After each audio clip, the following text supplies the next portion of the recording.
caro senador Antônio Carlos Valadares, ouvintes da Rádio Senado, que acompanham esta sessão, pouco mais de 48 horas, daquilo que nenhum analista político dias vislumbrar como resultado das urnas e qual o comportamento, o ânimo e a disposição do eleitorado brasileiro de mudar e renovar. Exatamente na contramão do que aconteceu domingo, é o que os analistas falavam.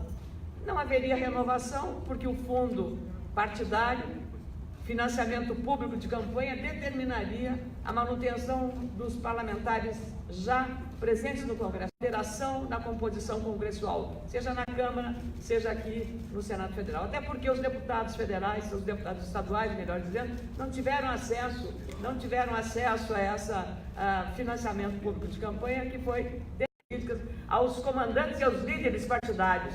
A sociedade está dando um recado muito claro. Ela não quer saber mais de corrupção, ela não quer saber mais de insegurança, as pessoas não podem sair de casa porque corre o risco de ser assaltada, de sofrer um homicídio, e toda essa celeuma. E ainda, dentro desse processo, ao longo desses últimos 4 anos, a Operação Lava Jato como caldo de cultura para levar ao povo brasileiro a confiança de que é um divisor de águas no combate à corrupção e à impunidade. O discurso dos candidatos que vieram para esta casa e para a Câmara foi moldado precisamente porque souberam interpretar o sentimento do eleitorado brasileiro e da sociedade brasileira órfã daquele que atendesse a esse clamor, com mais segurança pública, com menos corrupção e com uma atenção maior às questões fundamentais, a geração de emprego, a educação e a saúde, que continua na UTI em nosso país. Também foi derrubado por terra. Penso que há um questionamento agora da força que os institutos de pesquisa caíram equivocadamente, e não há como explicar, nem os técnicos, nem os matemáticos, nem os estatísticos conseguem explicar, senador Valadares, como é que as pesquisas até a véspera da eleição davam candidatos em primeiro lugar no Senado, por exemplo, o caso Dilma Rousseff em Minas Gerais, ou o caso Roberto Requião no Paraná, e não chegam ao Senado Federal. Magno Malta, no Espírito Santo, uma pessoa ligada ao candidato Bolsonaro. Essas coisas surpreendentes devem servir de uma grande lição às lideranças políticas.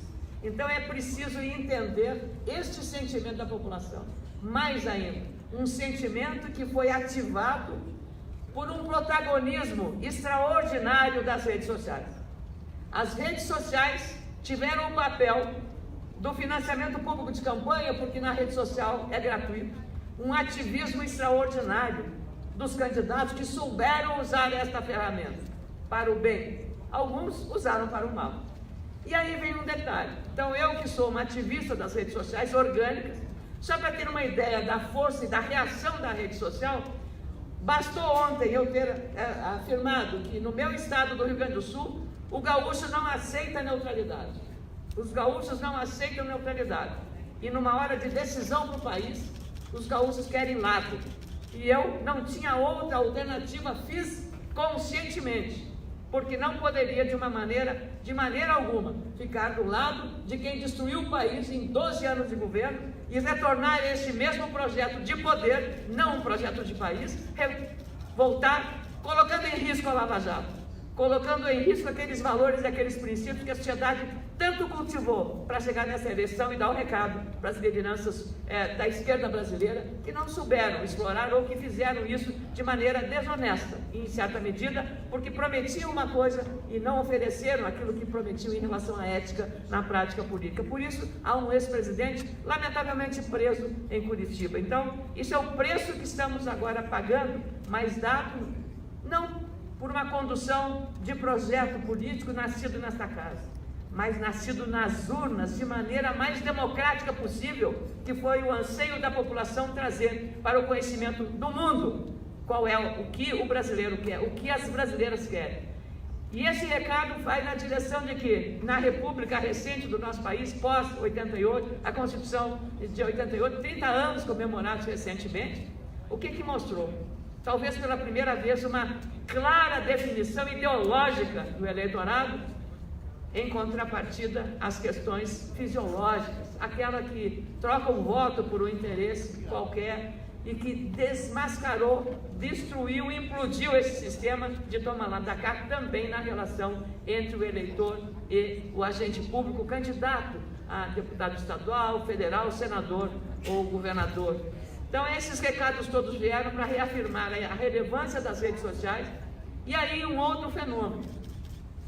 A rede social, como todo mecanismo novo de comunicação, ela serve para o bem e para o mal. Que o digam as campanhas de vacinação que o Ministério da Saúde enfrenta de pessoas que fazem uma condução equivocada sobre esse processo. E o Ministério teve que montar uma estrutura para evitar o impacto da fake news, para não prejudicar a vacinação, que é uma questão de saúde pública. Isso é uma situação extremamente preocupante. Na política, tão preocupante quanto na saúde, é preciso cuidar da saúde da democracia. E a saúde da democracia pressupõe o respeito entre os adversários. As redes sociais também foram usadas. E a famosa fake news, a notícia falsa, teve em muitos momentos um grande peso para contaminar a discussão e o processo. As fake news vieram para detonar, para destruir e arrasar o adversário, não importando como fosse feito. Lembro muito bem que o Tribunal Superior Eleitoral fez um movimento, e eu presido a Fundação Milton Campos, fizemos um seminário aqui no Interleges, e que, para minha alegria, vieram ministros do TSE, vieram ministros do STJ, vieram ministros ligados à questão do controle da eleição, veio o presidente da OAB, Cláudio Lamáquia, porque também a OAB é interessada que está em evitar as fake news no processo eleitoral. E veja só, todos os partidos firmaram acordos com a Justiça Eleitoral para trabalhar corretamente combatendo as fake news. O único partido que não assinou esse documento foi precisamente o Partido dos Trabalhadores. E ele que se valeu muito das fake news, agora vai à Justiça Eleitoral, vai lá na Justiça Eleitoral para reclamar do peso das fake news. É aquela história. Pimenta no olho do adversário é colírio. Agora está sentindo o impacto daquilo que ele usou contra os seus adversários. Eu fui vítima do PT, porque a candidata a vice na chapa de Fernando Haddad fez uma fake news a meu respeito quando eu aqui nessa tribuna estava criticando um discurso em que uma senadora do Partido dos Trabalhadores havia feito um manifesto na TV Al Jazeera, cujas relações com o mundo árabe e com os movimentos islâmicos é muito forte, é reconhecido internacionalmente, e eu havia dito que ela estava fazendo um apelo que a Al-Qaeda, os movimentos ligados ao mundo islâmico, que são os terroristas do mundo islâmico, poderia estar eventualmente pedindo a eles apoio para dentro do Brasil.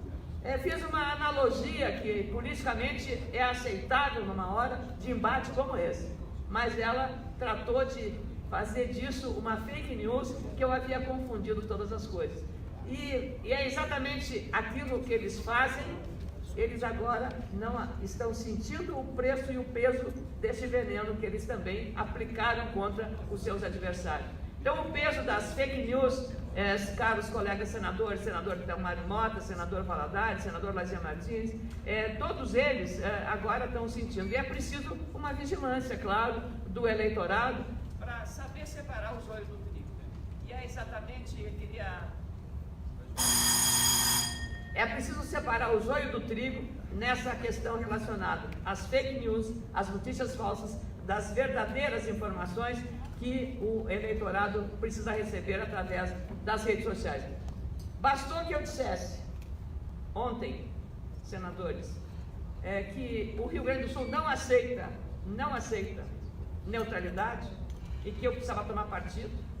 E eu disse, ao assumir essa posição favorável na candidatura do deputado Jair Bolsonaro, nesse segundo turno, por conta desta cultura gaúcha de tomar partido. E eu tomei partido. Não poderia ficar do lado do candidato Fernando Haddad, do PT, porque combati aqui no impeachment, fui uma das vozes mais fortes e vigorosas contra e a favor do impeachment e contra os desmandos que o PT teve. Então não seria de nenhuma forma coerente de minha parte estar do outro lado. E nessas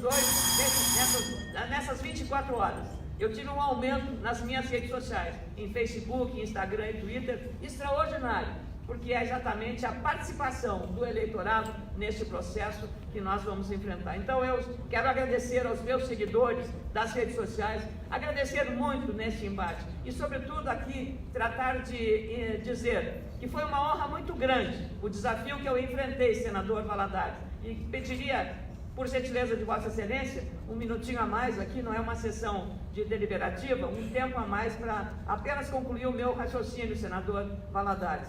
É de dizer que eu tive uma honra extraordinária de compartilhar com o Geraldo Alckmin, meu governador de São Paulo, de uma campanha de honestidade, de integridade, de ética, e da equipe que com ele trabalha e acompanha há tanto tempo, como governou São Paulo, é de dizer que eu aprendi muito, e tenho reafirmado, aprendi mais em 8 anos no Senado Federal do que em 40 anos como jornalista. E em 2 meses e meio de campanha eleitoral, aprendi mais sobre a natureza humana do que em toda a minha vida. E esse ensinamento eu levo. E quero agradecer a equipe do governador Geraldo Alckmin, toda a assessoria, do mais alto nível de assessoramento ao mais simples e singelo servidor lá de todo o segmento. Pessoas com integridade elogiável, preparo acadêmico, preparo técnico, competentes, mas sobretudo uma ética no relacionamento e um respeito às diferenças, um respeito às diferenças ideológicas, um respeito às diferenças raciais, às diferenças de gênero, todas as diferenças, inclusive partidárias. Então foi uma honra ter participado junto com o Geraldo Alckmin, a honra de ter o senador Fernando Bezerra combatido o bom combate. E entrei no Senado como ficha limpa, saio como ficha limpa e também como Geraldo Alckmin. Não só isso, mas nós temos vida mesmo. Então, muito obrigada, caro senador Lazier Martins, pela compreensão do horário, e acho que essa eleição nos traz lições sobre as quais precisamos refletir com muita profundidade. Com muita profundidade, porque se nós ignorarmos e se dermos as costas à sociedade brasileira, nós corremos sérios riscos. Mas, felizmente, o dia 7 de outubro terá marcado na história brasileira do vigor máximo da democracia na sua essência maior e na sua dimensão mais profunda. Muito obrigado, senhor presidente. Senadora